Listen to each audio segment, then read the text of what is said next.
Hello everybody, my name is Dr. Faizan Ali. I've done a few videos on my YouTube channel about Smart PLS or PLS-SEM or stuff like this. The videos are well received. However, most of the times we are focused on Smart PLS as the application for PLS-SEM. Now there's another very interesting application called WarpPLS. I've got a few people who asked me to talk to somebody who can explain what PLS or how good it is. Now, obviously, there are some Facebook groups that you can look into for what PLS, but in this video, we will be talking to Dr. Mostafa Rasoolimanesh, who is from University in Malaysia, and he is one of the very few experts in WarpPLS. So Dr. Mostafa will be explaining about WarpPLS, how it can be used, and he'll also show you a practical example of how do you analyze your data using WarpPLS. So stay tuned.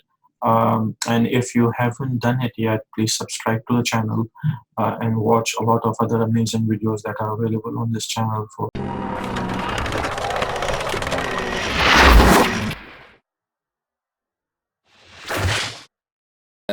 For giving me this opportunity to talk about PLS-SEM and WarpPLS in this webinar. I would like to thank Anahi for providing this excellent platform for sharing. That is very good, and I'm happy tonight because now I'm from Malaysia and now it's tonight in Malaysia. It's night, and I can share and talk about WarpPLS. Good morning and good afternoon and good evening to all participants from around the world that attend to this webinar. Very briefly and very quick, before introducing WarpPLS, I want to talk about PLS-SEM and some basic of the PLS-SEM, and then go to WarpPLS. Structural equation modeling as a second generation of analysis technique use because of two main reasons instead of first generation of analysis technique.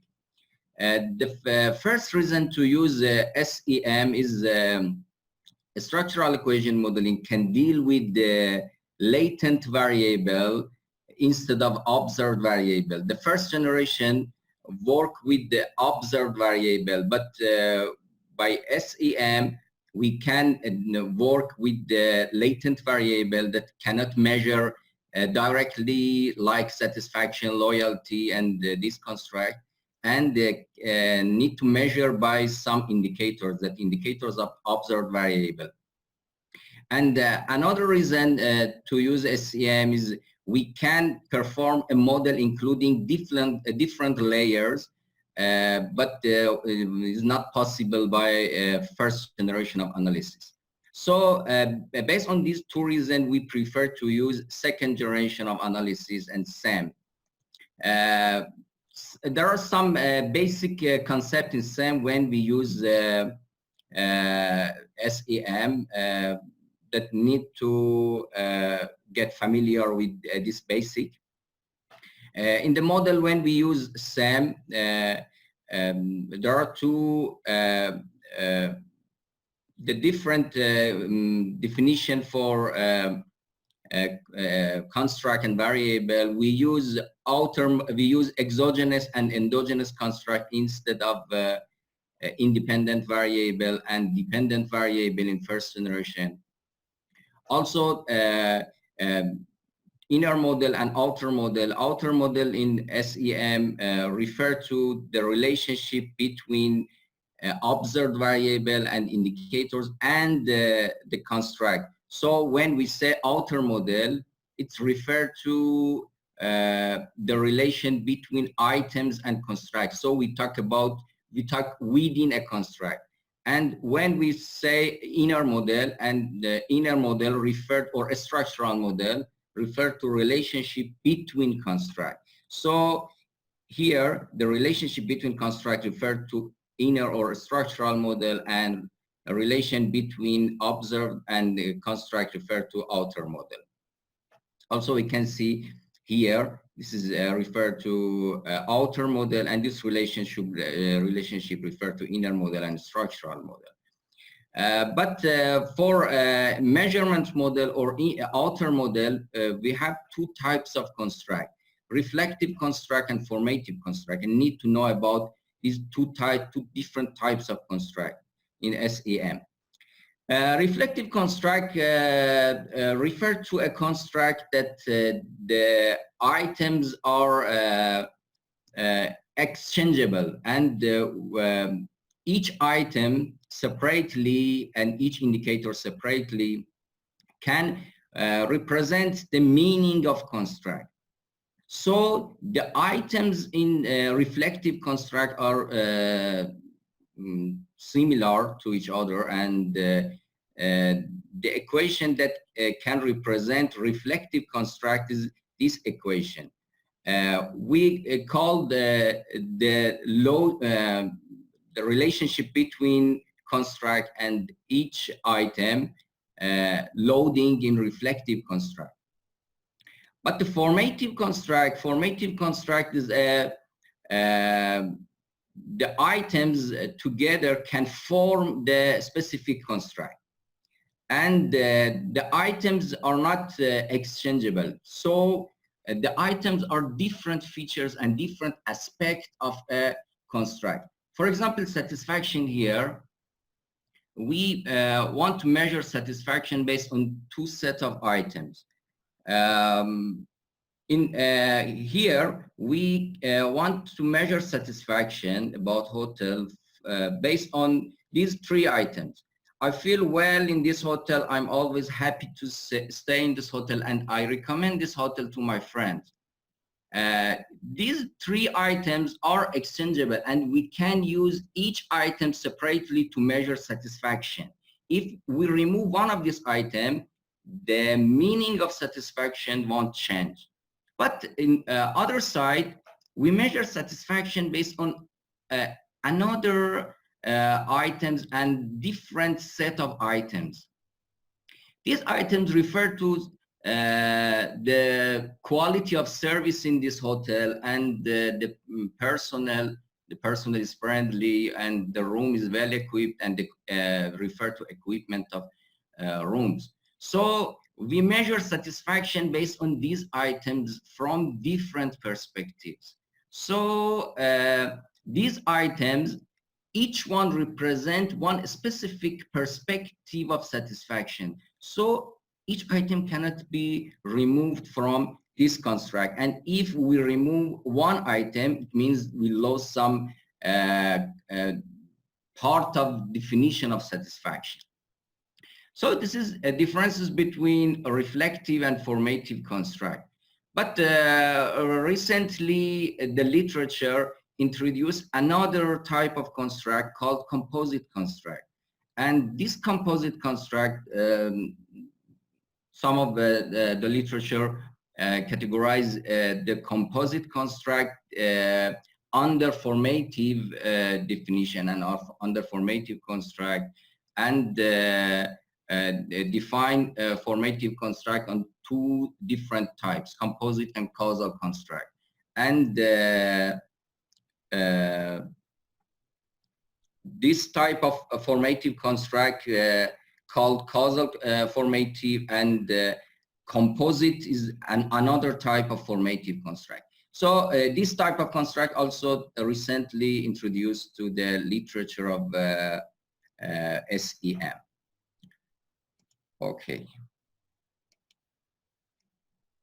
For formative construct and reflective construct, we need to use different criteria to assess reliability and validity. So it's very important to understand the concept and the type of construct,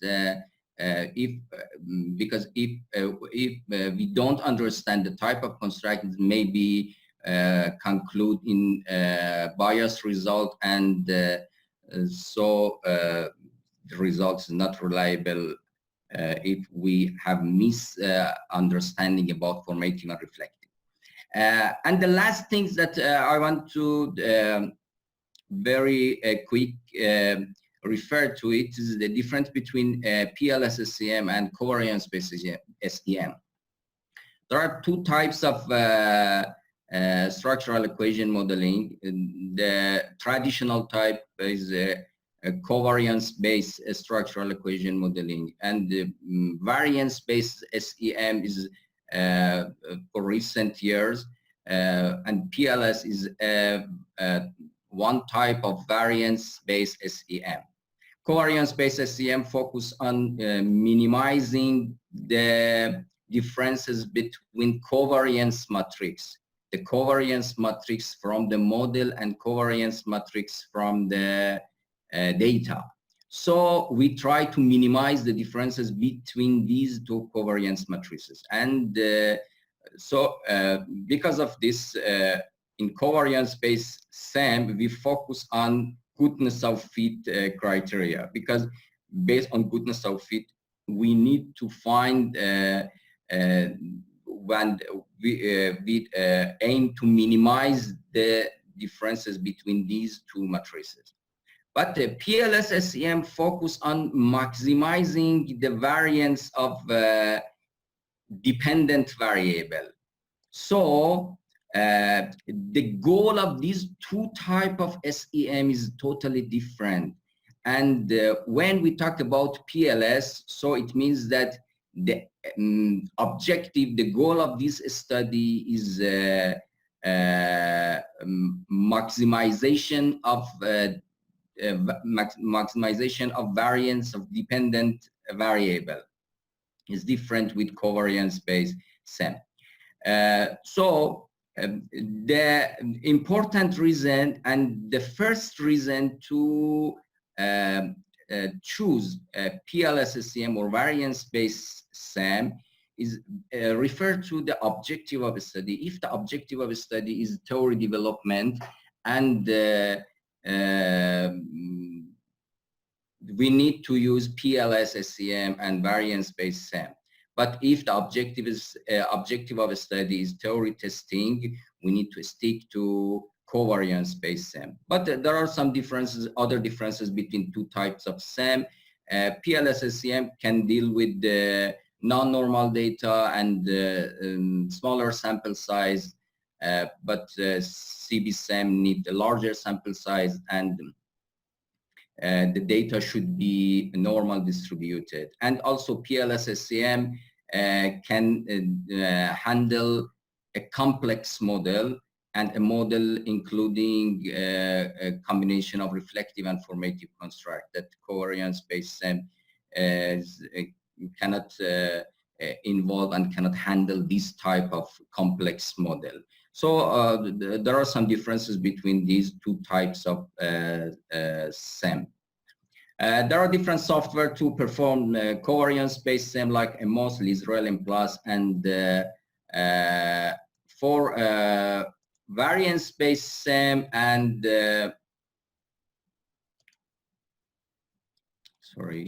for variance-based SEM and PLS, there are also different software like WarpPLS, SmartPLS, Odd & Co, and other different softwares. And in this webinar, we will talk about WarpPLS. Okay. WarpPLS, let's start with WarpPLS.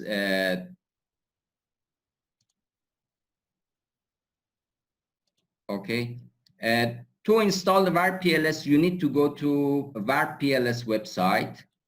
And in WarpPLS website, you can download the latest version of WarpPLS. The latest version of WarpPLS is WarpPLS 6. WarpPLS is a nonlinear PLS-SEM software that was developed by Professor Ned Koch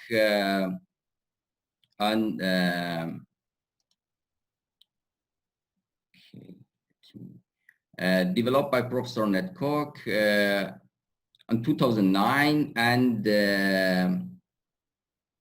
okay, this one. And a different version of WarpPLS were developed during 2009 until 2016, and the latest version, WarpPLS 6, was released on June of 2017, this year in June. To install the WarpPLS, you need to go to WarpPLS website, and here in the WarpPLS website, click on, if you didn't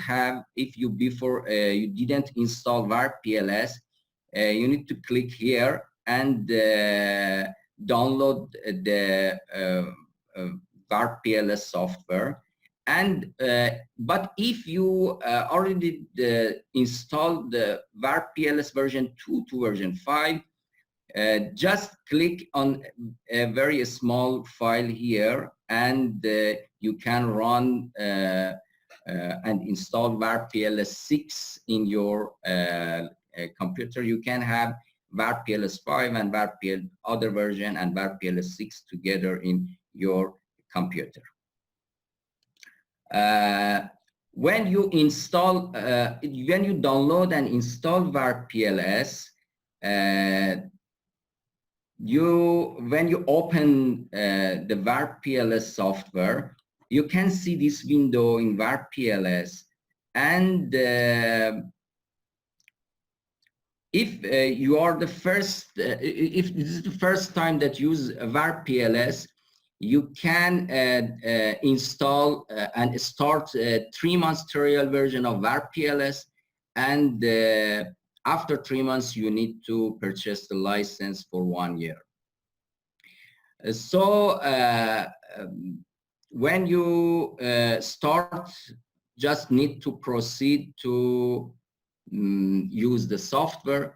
I will try to create a very simple model and show you different features of WarpPLS and how we can interpret the result of analysis. So let's start.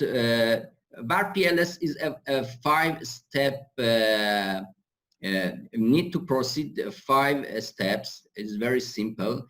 And after proceeding these 5 steps, you can see the result and interpret the result creating by WarpPLS. So proceed to step 1. In step 1, you have some options: open or create a project. If you already have a project, so just click on open project file. If you don't have, you need to create a new project.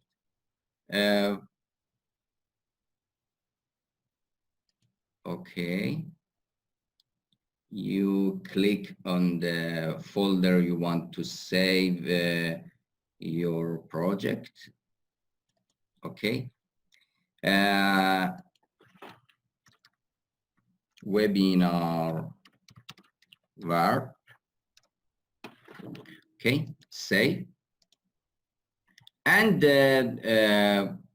then go to step 2. In step 2, when you click step 2, you can read the data file. WarpPLS can read the different extension of data file, Excel file and text file, tab delimited file or comma delimited file. So click on read for file from file, and I have a data file here, but here the extension is text. I change to all file, and I can read my Excel file from here. Okay.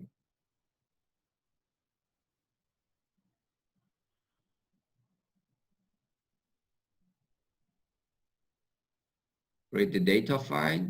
Just click on next and finish. Your data file appear here, and you can check the data file. Is it okay? You can click on yes and proceed to step 3. In step 3, do some pre-processed data like check for missing value and zero variance, and other problem maybe happen in your data file. And finally, standardize your data and click OK. And you can see standardized data in step 3. Click yes and go to step 4. Step 4 is the step you can create your framework and your model. Define SEM model. Go to this window, and in this window you have a different option to create your model. The first option is create latent variable. So based on this option, you can create latent variable in your model. Create latent variable and click here. Pop up this window, and you can see here the indicators from your data file. I want to create a model with the 3 construct: positive perception of resident, negative perception, and support, and want to see the effect of positive perception, negative and support, positive and negative perception on support for tourism development.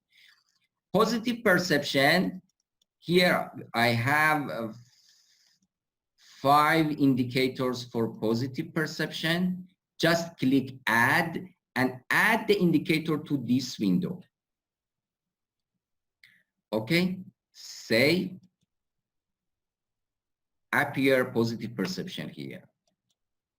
Create negative perception and add the items to negative perception. 5 items and save. You can move the construct by click by cursor and change the location of. And the last one is support for tourism development, and the items for support is here. We have 8 items for support. Just click on add and add all items. Just one thing here. Here you can select reflective or formative types of construct.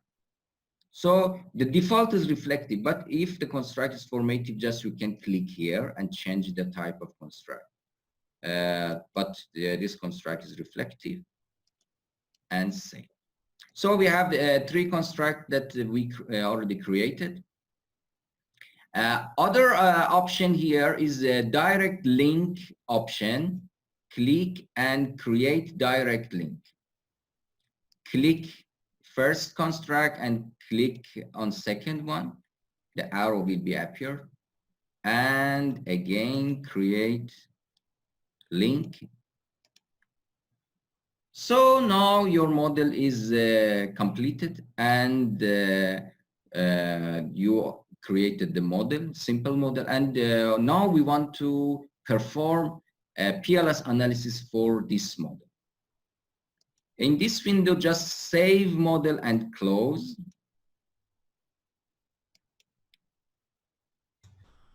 Dr. Mostafa, I just Yes. want to jump in here. I want to tell our attendees, if they have any questions, they can click on the chat button and type here, and I'm reviewing them. If there's any question, you can ask Dr. Mostafa.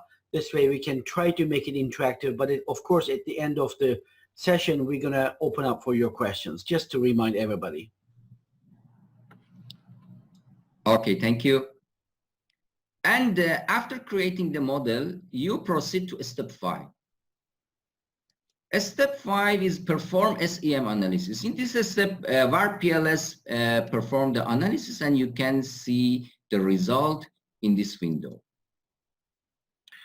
Okay, here you can see the result of your analysis for effect of positive perception and negative perception on support.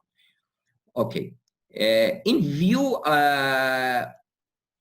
here you have a view button, and this in view you can see the different result here to interpret the result of analysis. The first one is view general result. We can see some general information, the version of WarpPLS used, type of license, and especially here you can see general model elements, the missing data algorithm, outer model algorithm, default for inner model algorithm, and resampling method, number of resample, and number of cases. Number of cases, your data, your sample size. So in this window, you can see some general information for your analysis. Okay. And you have a different option to see the result. Now I want to, let me go back to the PowerPoint here. And a brief explanation about assessment of measurement model and assessment of structural model. Okay, when we... Somebody's asking, please show us how you calculated it. Calculate what? I guess that perform SEM, you clicked on it. Gina calls in, it says, please show us how you calculated it in this one. Okay, let me back to... They must have missed it. Probably, yeah, that one. Okay. Yep. Last step was proceed to step 5. When we created model in step 4, just click on proceed to step 5, this icon, and just perform the analysis.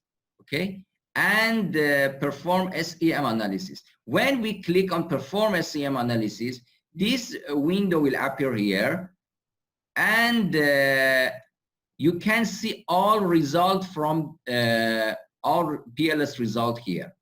So I will explain later that which item you can use for interpreting measurement model and structural assessment of measurement model and structural model. But before that, just want to a brief explanation that for assessment of measurement model and structural model. So I go back to the PowerPoint. For assessment of model using PLS, we need to do two-step assessment. The first step is measurement model assessment, and the second step is a structural model assessment. In measurement model assessment, there are different criteria for reflective and formative construct. For reflective construct, we need to do indicator reliability and construct reliability, or internal consistency. And for validity, we need to check convergent validity and discriminant validity based on different criteria. To assess indicator reliability, we need to check the loading of reflective construct. The loading should be higher than 0.7, but higher than 0.4 and is acceptable if the other criteria like composite reliability and average variance extracted, or AVE, meet the threshold and is higher than threshold. So, but the lower than 0.3 is not acceptable for indicator reliability. For construct reliability, there are some different criteria like Cronbach alpha and composite reliability, and composite reliability is more suitable for PLS. Composite reliability, or CR, should be higher than 0.7. For convergent validity, AVE should be higher than 0.5. And for discriminant validity, we need to check some criteria like Fornell-Larker criterion, cross-loading, and one recent criterion called HTMT, heterotrait monotrait ratio, for discriminant validity. So the first step is assessment of measurement model. And for reflective construct, we need to check these criteria for measurement model. So back to a result of WarpPLS. Result of WarpPLS. So the first things is assessment of check the loading. Okay, so here in view, all things, all result of WarpPLS in this view window. In view, you can check in this section, view indicator loading and cross loading. You can see the loading of each construct. But WarpPLS provide different option for loading: combined loading, normalized combined, pattern, structure. The best one is combined loading that use correlation for loading, and the cross loading is the result after oblique rotation. So we choose view combined loading and see the result here. The values within the brackets are loading of items of positive perception. So the loading all are higher than 0.7, so is acceptable. And for negative perception also, and for support. So you can see the result all are higher than 0.4, most of them higher than 0.7. And some of them is not higher than 0.7, but higher than 0.4, and need to check CR and AVE for convergent validity and construct reliability. So this is the first step for assessment of measurement model. For convergent validity and construct reliability, we need to check CR and AVE. Here, view latent variable coefficient. Latent variable coefficient, you can see all the result, all the criteria that you need to assess convergent validity and construct reliability here. You can check the composite reliability, higher than 0.7, Kornbach alpha, and average variance extracted or AVE higher than 0.5. So the result confirm the validity and the reliability and convergent validity of these three constructs, these three reflective constructs. But one more things need to be checked for measurement model. It's discriminant validity. Discriminant validity show the differences between construct, and the construct, the distinction between construct and construct should be enough different to include the model. So for discriminant validity, we need to check other option here, view latent variable coefficient. Correlation among latent variable. This option give you the information that you need for Follner-Larker criterion. This table show the value, show the correlation, and in diagonal you can, within the bracket in diagonal, the value is square root of AVE. For discriminant validity, the square root of AVE of each construct should be higher than correlation of this construct with other construct. For example, here square root is 0.774, and the correlation is 0.14 and 0.302. So the square root of AVE is higher than correlation with other construct, and also for other construct. So need to check the discriminant validity based on this Follner-Larker criterion that we can find here. And for cross-loading, if you want to check cross-loading, also you can back to indicator loading and cross-loading and see the cross-loading of all indicator here. Dr. Mostafa? Yes. Quickly, couple of questions here. What happens if you have extremely high Kornbach alpha greater than 0.98 or 0.99? High Cronbach alpha and composite reliability is a sign of redundancy within a reflective construct. So if we get high Cronbach alpha or composite reliability, we need to remove some items from the reflective construct. So it means that some of the items are exactly similar or same construct and should be removed. Okay, thank you. Another quick question here: how to handle a model with dichotomous endogenous variable in WarpPLS?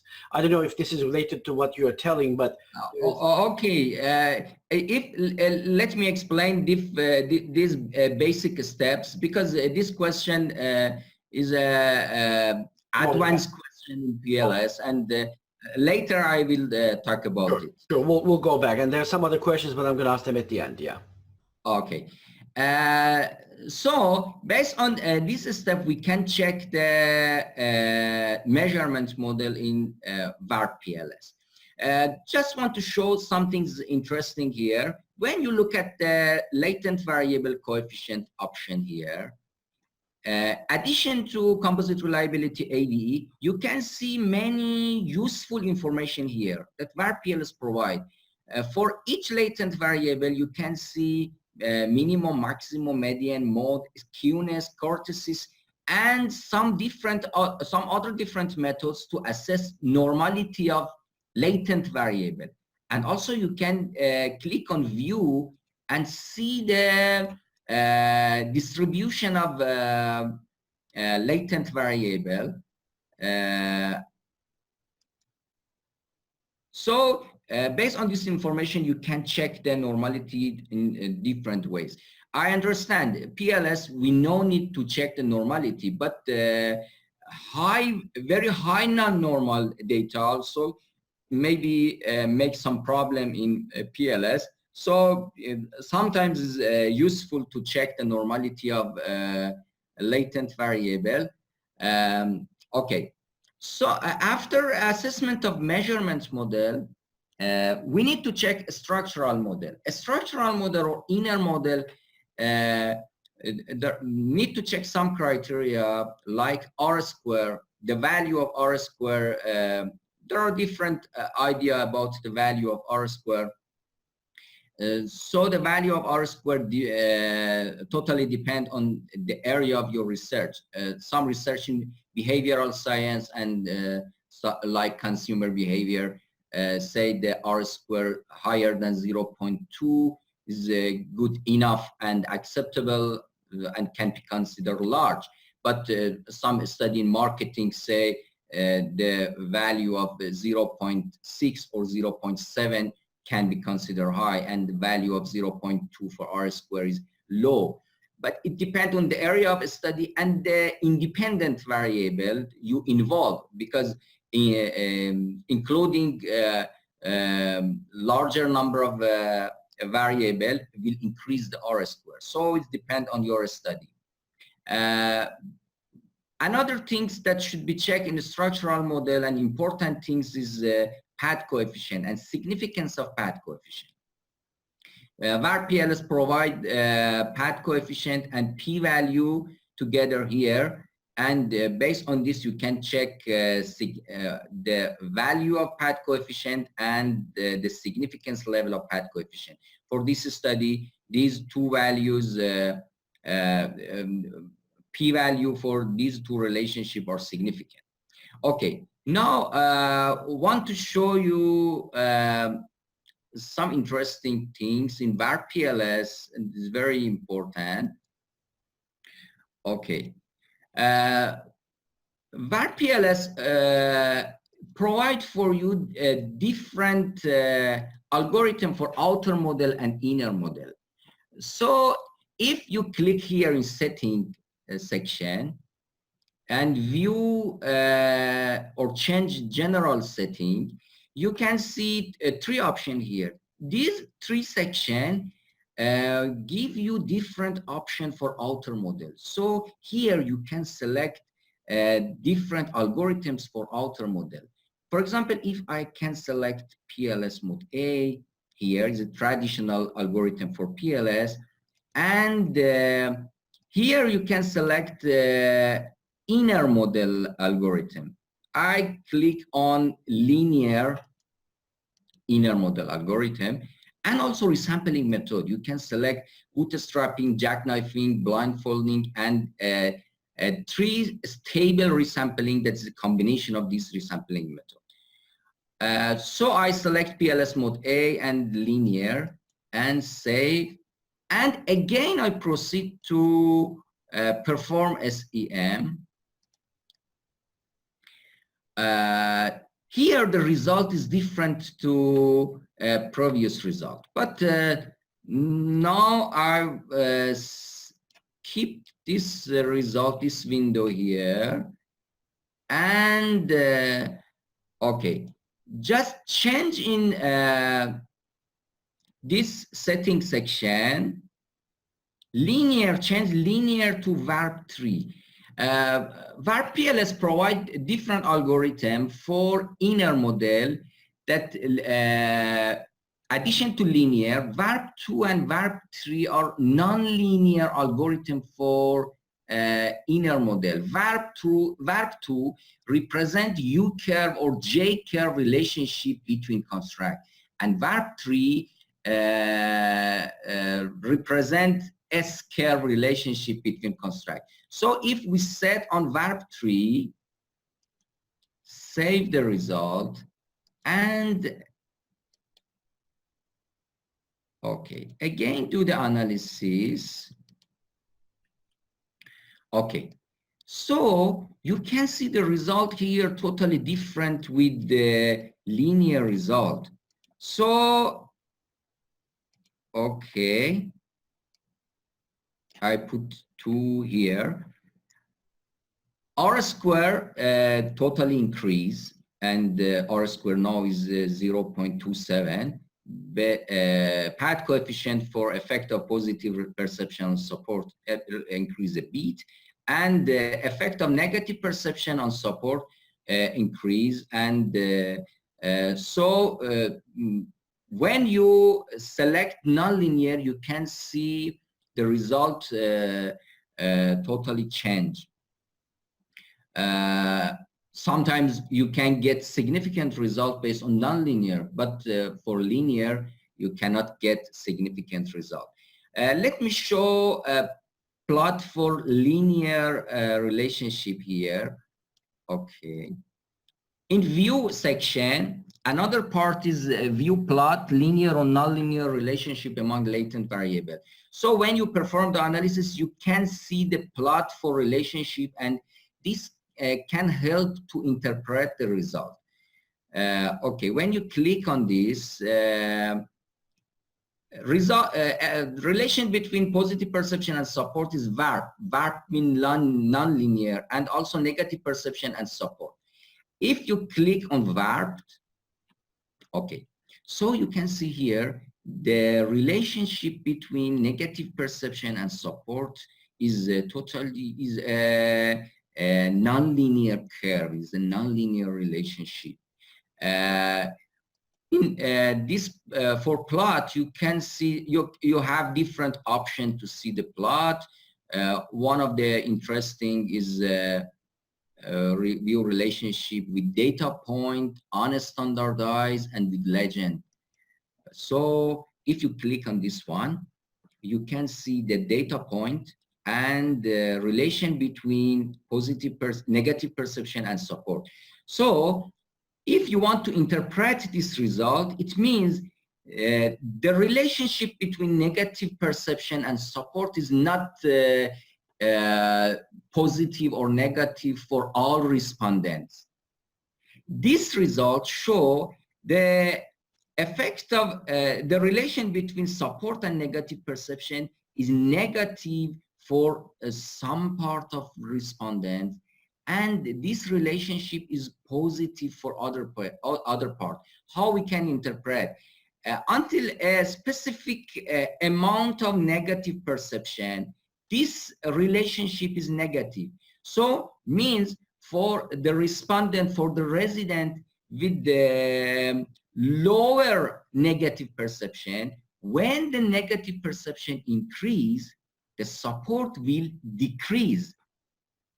But higher than a specific amount of negative perception, the relation between negative perception and support will be positive. It means that the residents with high negative perception, they will support tourism development. Why? The possible reason is when the negative perception is very high, they support tourism and try to involve to decrease the negative impact of tourism development. So nonlinear relationship can be interpreted and can give more information for interpreting the behavior of respondents. Another important thing here for... Sorry, when do you say it's non-linear or linear? When do you say that?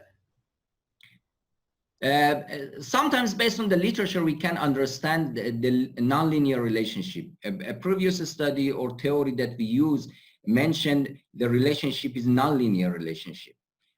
Sometimes we don't have any evidence from the literature. We can perform linear and nonlinear and see the differences between linear and nonlinear and interpret based on the plot and based on the final result.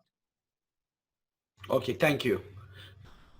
Okay, one interesting things here, one more interesting things for nonlinear, for this plot, provide also WarpPLS. Another plot is a focus relationship with segments. If you click on this one, you can see the beta coefficient and p-value for different parts. So here you can see the relationship is different for the different respondents. This plot and this segmentation can be a very good replacement for unobserved heterogeneity. This curve shows the relationship between support and negative perception is different in different parts for different respondents. So you can see and you can detect non-observed heterogeneity among the respondents based on this graph.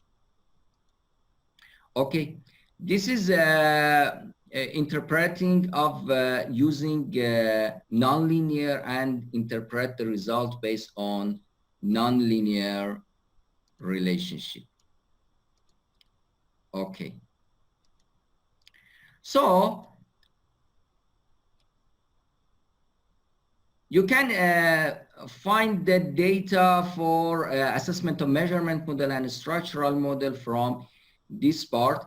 And also you can save the data here, save all model estimating to tab delimited the text file. And when you click here, you can save the results and open the result in Excel file and use the result to report in your paper and your thesis. Okay. I don't know, I have time. I wanted to do another analysis by WARP. Dr. Chihan, if I have time, I can continue at least with the one. Right. Dr. Mostafa, yes, please do it, but maybe try to do it as quickly as possible. We are okay. Normally have another 15 minutes for questions, and I have some questions for you. Please do it quickly. Okay. That will be very just want to introduce moderator in the WarpPLS and conclude moderator. I think that's a great idea. Please. Okay. If you have moderator in your study and you want to include the moderator, okay. To do any changes in your model, you need to go to step 4. So click on step 4 and go to this window to change the framework here. Now I want to introduce a moderator to this study. Okay, create latent variable, create moderator first. So click here. My moderator is a construct, is a reflective construct with some indicator, economic gain. I want to introduce economic gain as a moderator in this study. So add 3 indicator for economic gain and reflective. Say now you created the economic gain or your moderator. Here moderating, you can see another option, moderating link option. Click on moderating link and create moderating effect. Okay, click on the moderator and just click on the relationship that you want to assess. All will be created automatically here. So now you created moderator for this study, and save model and close.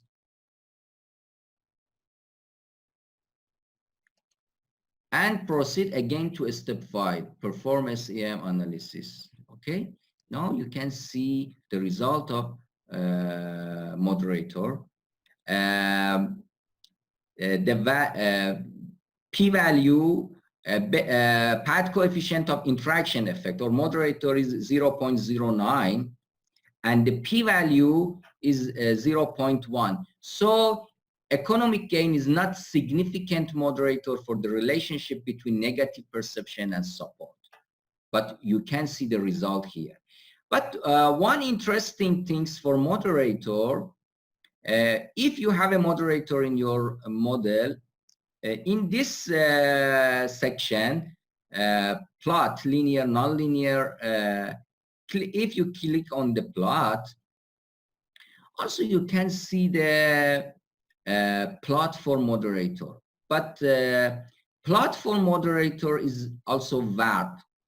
I don't like VARP compared between nonlinear relationship for moderator. So I go back here. I want to show you something. If you back to setting, addition to general setting that set outer model algorithm and inner model for whole model, you have another option, change individual inner model. Okay, if you click on this, here you can select different inner model algorithm for each relationship. Now I change the interaction effect to linear. Okay, and say perform the analysis. Okay, and see the p-value is higher and the beta coefficient is lower, non-significant. So you can see the result of moderator here. But one interesting thing for moderator, if you click on plot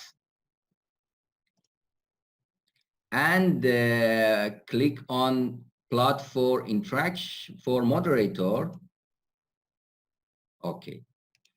WarpPLS provide some interesting plots for moderator. This is a 3D plot for moderator, and you can see the relationship between negative perception and support for different values of economic gain in this 3D plot. You can rotate the plot and see the differences when economic gain change. But also you can see some traditional plot like here you can see the plots, 2 lines together. These 2 lines represent relation between negative perception and support. For the respondent, the black one is for high economic gain. For the respondent with high economic gain, divided the software automatically divided this moderator in 2 parts, high value and low value, and draw this line based on this high and low value. The red one is for low economic gain, and the black one is for high economic gain. So you can see the relation between negative perception and support for the respondent and for resident with low economic gain and high, and compare these two together. Here you can see the slope of these two lines is not much different. So this moderator is not a significant moderator for the relation between negative perception and support. Okay, and WarpPLS also is very interesting to perform a mediator, but now we have no time to perform mediator. Can deal with the complex mediator. And one more things that I want to introduce here, WarpPLS-6, there are many amazing new features in WarpPLS-6 that you can use for different analysis, like calculate power analysis, can give you t-value and confidence interval, and conditional probabilistic query. One of the participants asked about dichotomous endogenous variable. There are two ways to deal with dichotomous endogenous variable in WarpPLS. The first thing is WarpPLS use WarpTree and S-curve for relationship between construct. If the endogenous variable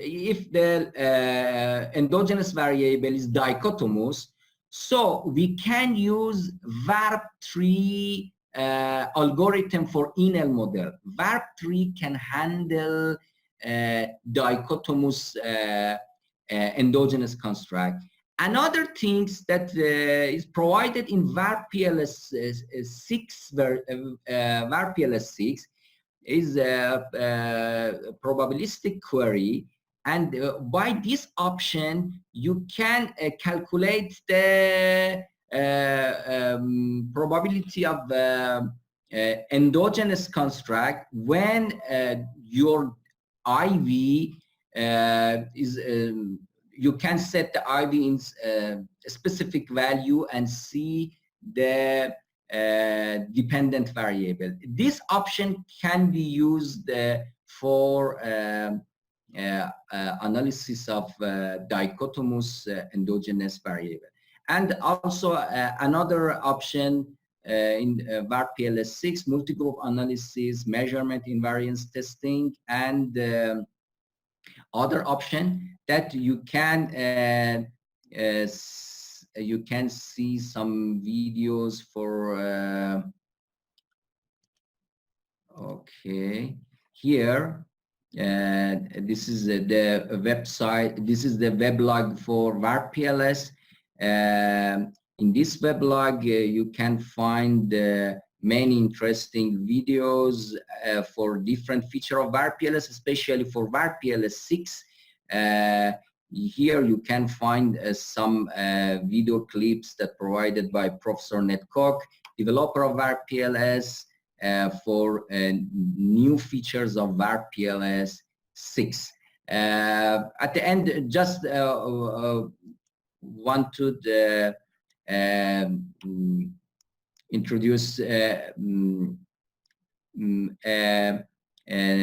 workshop that will be conducted by Professor Ned Cook for WarpPLS-6 in 12 and 13 of August in Penang, Malaysia. That maybe if somebody interested, especially around the Malaysia, can attend this workshop. Okay.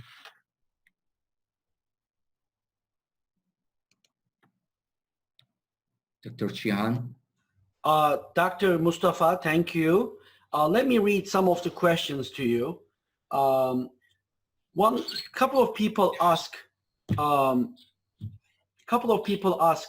What's the difference between smart PLS and WarpPLS? The main differences between a smart PLS and WarpPLS is WarpPLS can deal with nonlinear relationship, and WarpPLS originally called nonlinear variance-based software. So this is the main differences between smart PLS and WarpPLS. Also, WarpPLS provide different features and criteria like full collinearity, introduced by WarpPLS for first time, and the full collinearity is a good criterion to assess lateral and vertical collinearity, and can use for a discriminant validity assessment when the model include formative and reflective construct. So far, the criteria for discriminant validity just can deal with the reflective construct and single item construct, but full collinearity is capable to assess the discriminant validity for a model including reflective and formative. Thank you, Dr. Mostafa. Another question, you answered like several people. Okay, there was one question earlier, how to handle a model with dichotomous endogenous variable in WarpPLS. I don't know if this is too advanced for this seminar or not, but I know that we talked about having another one, advanced WarpPLS. But if please feel free to either reply at this time or maybe later. Prof. John, I answered this question for dichotomous endogenous variable. Okay, and another person, again, I don't know if you answered or not, but can we perform HTMT in WarpPLS? So far, no.